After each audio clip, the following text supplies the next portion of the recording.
Hello guys, this is Kunal Kapoor. आज मैं आपको दिखाऊंगा माय फेवरेट पंजाबी दाल तड़का।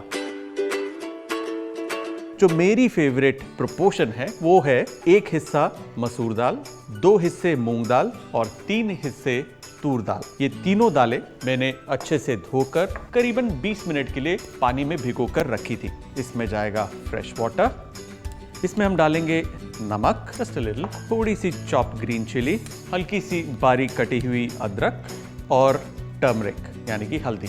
इसे अब हम ढक देंगे। दाल हमारी अच्छे से बॉईल हो गई है, थिक है, अच्छे से मैश हो गई है। अब हम तैयारी करेंगे दाल के तड़के की। इसके लिए हमें चाहिए घी, जीरा, चॉप्ड गार्लिक को अच्छे से ब्राउन करना है। गार्लिक इज ब्राउन्ड अप, इसमें अब जाएगा chopped onion, green chili chopped, quick stir, cook for a minute, red chili powder, quick swirl, tomatoes,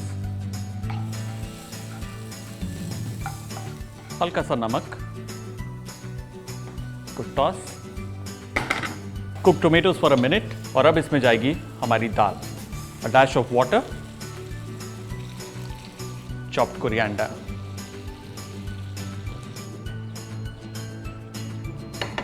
let it come to a boil. इसमें अच्छा बॉयल आ गया है। Mix it nicely.